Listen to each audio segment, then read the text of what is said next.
घरे बनातु अति कम समय सहजरे restaurant style paneer. Hello everyone, welcome to my channel. आज मु आपन को शेयर करी एक पालक पनीर एक रेसिपी।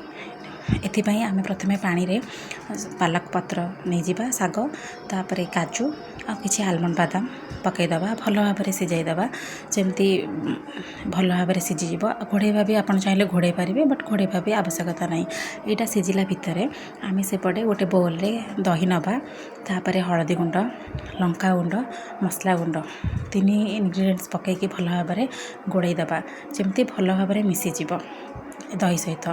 मन रखु पालक पनीर यहाँ हूँ न्यू सीक्रेट इनग्रेडिएंट्स। आपड़ एमती दही रे गोलेकी मिसेकी गोलेकी पकईले आर पालक पनीर टेस्टा बहुत एनहांस होता है आ बहुत खाइबा को भी बहुत भल लगी था। पालक पनीर तो समस्त फेवरेट फूड। आप रुटी सहित भात सहित ये डिश को आराम से खाई पारे। आपको भल भाव में एमती जमती लंफ न रहिबो भल भाव में स्मूथली आपण घांटी देबे। घांटी सारा पर देखंतु एठी रेडी हो गला हमर दही रे मिसेकी पूरा इनग्रेडिएंट्स प्रिपेयर हो गला। सेपटे देखिबा हमर पालक साग ऑलरेडी सिझी गलानी, तो आमे ताको गोटे ग्राइंडर जार रे बाहर कर दबा। देखंतु एठी मु चेक करछि पूरा सिझी गलानी। आमे ग्राइंडर जार रे बाहर करिके सेही पालक साग, आलमंड एंड काजू तीनोटी मिसेकी आमे गोटे प्यूरी टाइप रो पेस्ट बनै दबा। तीनोटी मिसेकी प्यूरी टाइप रे पेस्ट बनै दबा। एपटे तापर आमे से कड़ाई रे ही किछि तेल नबा। तेल नहीं कि आमे पनीर को भल भाव में फ्राए करवा। पनीर को एमती फ्राए करेंगे जमी लिटिल ब्राउन कलर ही पनीर फ्राए होगा दरकार, बेसी डार्क ब्राउन भी करेंगे। जस्ट ब्राउन कलर फ्राए हेले पनीरटा खाइबा को भी बहुत टेस्ट लगे पालक सहित। मन रखु यही रेसिपीटी बहुत कम समय रे बहुत इजी रे बहुत किसी तामझाम आपन को करने को दरकार पड़ोनी। इजी रे बन जब घर को भी कहीं गेस्ट आसुँच आराम से आपको कम समय भितर बनईकी दे पारे। देखो यही टाइप रही लिटिल ब्राउन कलर है जाए भल भाव में छाणीदे। कम तेल ही छाणीबे, बाहर करदे।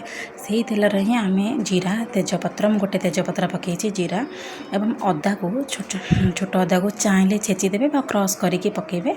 रसुण पकेबार ये दरकार नहीं, आवश्यकता नहीं। तापर छोट छोट काटिकी कंचा लंका पकई। कंचा लंका जब पकाउं लंका गुंडा ता अनुसार पकेबे, कारण कंचा लंका भी राग टिके करें। आपड़ जी राग खाऊँ ता अनुसार पकेबे। देखो ये भल भाव में तेल रे भाजी है। ये मुझे आउ गोटे जिनस आड करुँची जोटा मेन सीक्रेट इनग्रेडिएंट्स ता हूँ बेसन। मन रखिए बेसनटा गोटे चामच निहाती आड करेंगे। यह द्वारा पालक पनीर टेस्टा बहुत एनहांस होता है, तार ग्रेवीटा बहुत भल भाव होता है। तो ये आड कलापर भल भाव में बेसन को भाजी देवे।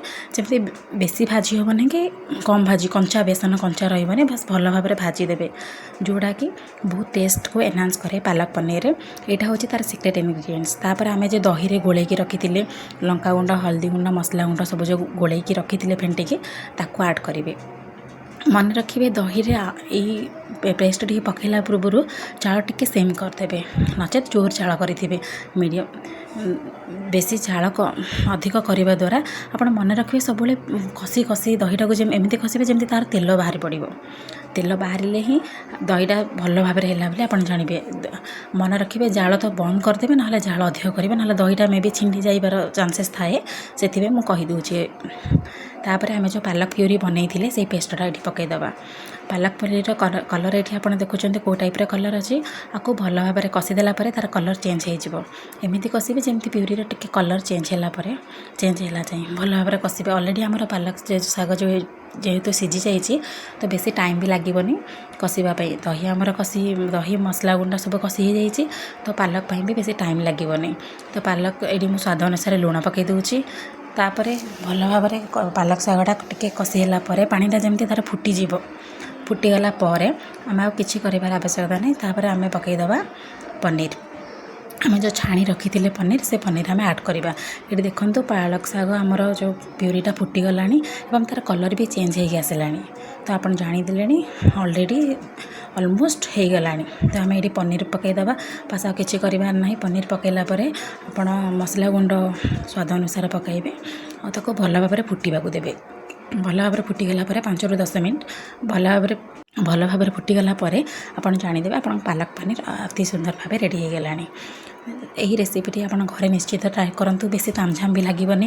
ପାଲକ ପନିର ନାଁଟା ଶୁଣିଲେ ଲାଗୁଥିବେ ବହୁତ ବଡ଼ ତାମଝାମ ଲାଗିବ, ଟେଷ୍ଟ ହେବ କି ନାହିଁ କରିଲେ, ତ ମାତ୍ର ଏହି ଉପାୟରେ କରନ୍ତୁ, ବହୁତ ଟେଷ୍ଟି ଲାଗିବ। ଆଉ ଏହି ସିକ୍ରେଟ୍ ଇନଗ୍ରିଡ଼ିଏଣ୍ଟସ୍ ମୁଁ ଯେଉଁ ଆଡ଼୍ କଲି ଦହି ଆଉ ବେସନ, ଏହି ଟାଇପ୍ର ହିଁ ପକାନ୍ତୁ। ଆଉ ମସଲା କଷିକି ଭଲ ଭାବେ କରନ୍ତୁ। କମ୍ ସମୟ ଭିତରେ ଏହି ପାଲକ ପନିର ରେସିପିଟି ତିଆରି ହୋଇଯିବ ଏକଦମ ରେଷ୍ଟୁରାଣ୍ଟ ଷ୍ଟାଇଲରେ। ଖାଇବାକୁ ବି ବହୁତ ଭଲ ଲାଗିବ। ତ ନିଶ୍ଚିତ ଥରେ ଟ୍ରାଏ କରନ୍ତୁ ଆଣ୍ଡ ମୋତେ କୁହନ୍ତୁ ଆପଣଙ୍କୁ କେମିତି ଲାଗିଲା এই ରେସିପିଟି। ଆପଣ ଚାହିଁଲେ ଆକୁ ପରଟା, ରୁଟି, ଭାତ ସହିତ ବି ଖାଇପାରିବେ। ବହୁତ ଟେଷ୍ଟି ଲାଗେ। ଆଉ এই ସିକ୍ରେଟ୍ ଇନଗ୍ରିଡ଼ିଏଣ୍ଟସ୍ ପକାଇବା ଦ୍ୱାରା ଆର ଟେଷ୍ଟ ଅଧିକ ଏନହାନ୍ସ ହୋଇଥାଏ। ନିଶ୍ଚିତ ଭାବେ ଟ୍ରାଏ କରନ୍ତୁ। ଅତି ସହଜରେ ଅତି କମ୍ ଟାଇମ୍ରେ, ଯଦି ଘରକୁ କିଏ ଗେଷ୍ଟ ଆସୁଛନ୍ତି ବି ଆପଣ କମ୍ ଟାଇମ୍ରେ ରେସିପିଟି ମାନେ ପ୍ରିପେୟାର କରିପାରିବେ। ତ କେମିତି ଲାଗିଲା ମୋତେ କମେଣ୍ଟ ବକ୍ସରେ ନିଶ୍ଚିତ ଭାବେ ଜଣାନ୍ତୁ। ଆପଣଙ୍କୁ এই ଡିଶ୍ଟି କେମିତି ଲାଗିଲା।